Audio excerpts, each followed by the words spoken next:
Halo kawan Genius, aku Genius, si monster pemberani pahlawan anak-anak penderita leukemia. Genius di sini sama kawan-kawan Genius, Karin, Jessia, dan Grace.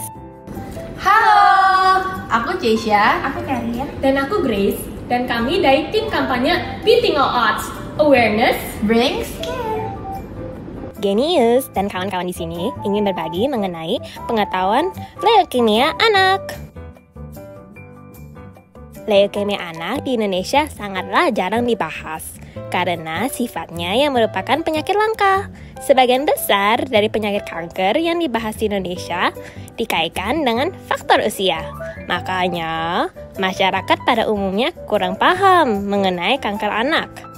Berdasarkan sebuah artikel oleh Perdana dan kawan-kawan, jumlah kasus ALL pada anak di Indonesia mencapai 2.000 sampai 3.000 kasus loh tiap tahunnya. Namun, di Indonesia sendiri masih belum ada penelitian yang hanya menuliskan prevalensi kasus leukemia anak. Dilansir dari penelitian Perdana dan kawan-kawan, persentase kesintasan 5 tahun pada penderita ALL anak di negara maju seperti Amerika Serikat mencapai angka 90%.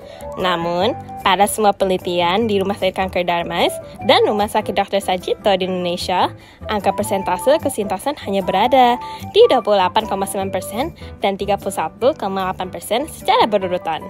Lantas, bagaimana persentase kesintasan 5 tahun ALL di negara maju dan Indonesia bisa berbeda drastis? Leukemia adalah istilah umum untuk semua jenis kanker darah. Leukemia menurut NCBI adalah keganasan hematologis yang disebabkan oleh proliferasi disfungsional sel-sel darah. Nah, mungkin bahasa ini sedikit sulit untuk dipahami ya. Untuk itu, akan teman saya jelaskan dengan bahasa awam. Dalam tubuh kita, pabrik produksi darah berada di susun tulang belakang. Dalam proses regenerasi darah, terjadi dua hal penting, yaitu proliferasi dan diferensiasi. Proliferasi adalah proses sel-sel untuk bertambah banyak, sedangkan diferensiasi adalah proses sel-sel untuk menjadi dewasa dan menjadi sel-sel yang fungsional.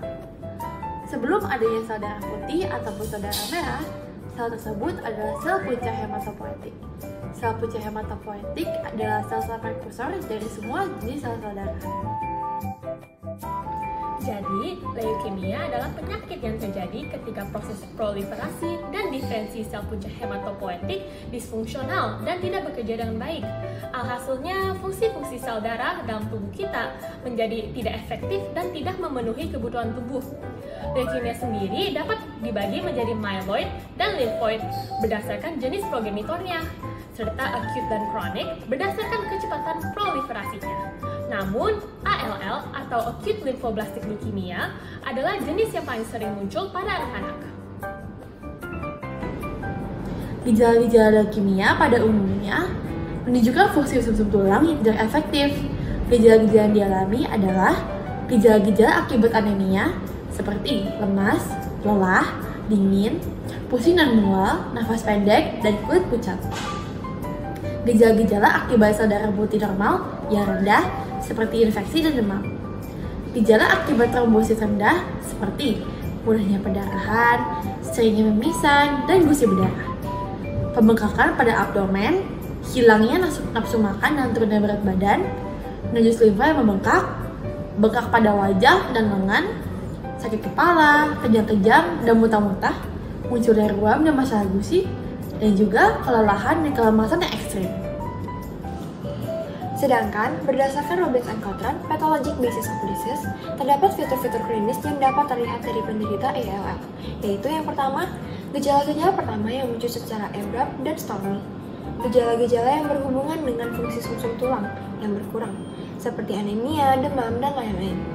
Efek samping dari infiltrasi neoplastik, serta gangguan pada sistem saraf pusat seperti sakit kepala, muntah, dan lain-lain. Kan katanya leukemia itu bahaya banget.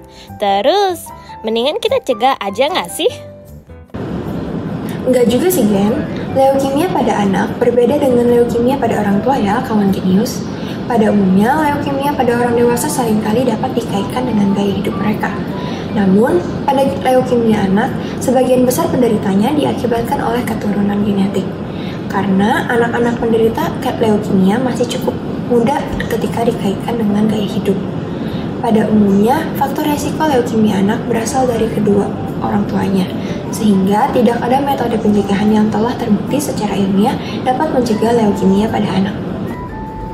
Menurut Onije dan kawan-kawan, faktor resiko leukemia anak terbesar yang telah terlihat berkorelasi kuat adalah paparan terhadap radiasi ionisasi rendah dan pestisida pada masa kehamilan. Faktor-faktor resiko lainnya seperti extremely low frequency electromagnetic field atau ELF-MF, hidup di dekat fasilitas pembangkit nuklir, benzin, solvent, dan paparan terhadap cat domestik.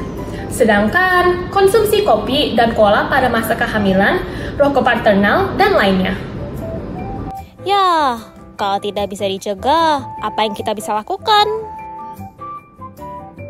Hal yang paling sederhana kita bisa lakukan adalah mendeteksi leukemia sejak dini pada anak. Mendeteksi leukemia tidak memerlukan biaya, dan jika semakin cepat terdiagnosis, anak itu akan lebih mudah untuk sembuh dan menjalani hidup seperti biasa. Sehingga inilah hal yang paling mudah untuk kita terapkan dalam kehidupan masyarakat. Jika Anda tidak punya anak pun tidak masalah. Wawasan Anda dapat mengedukasikan orang lain dan orang tua yang membutuhkan untuk mendeteksi leukemia anak sejak dini. Menurut Perdana dan kawan-kawan, di Indonesia terdapat sejumlah teknologi molekuler akurat dan sensitif yang bisa diimplementasikan untuk mendeteksi leukemia anak. Namun, karena keterbatasan ekonomi, sebagian besar teknologi itu sulit untuk direalisasikan dalam masyarakat. Sebagian besar metode-metode pendeteksi leukemia juga memerlukan waktu yang lama dan pemeriksaan berulang supaya dapat mengidentifikasi juga serta mengenali jenis leukemia yang dialami.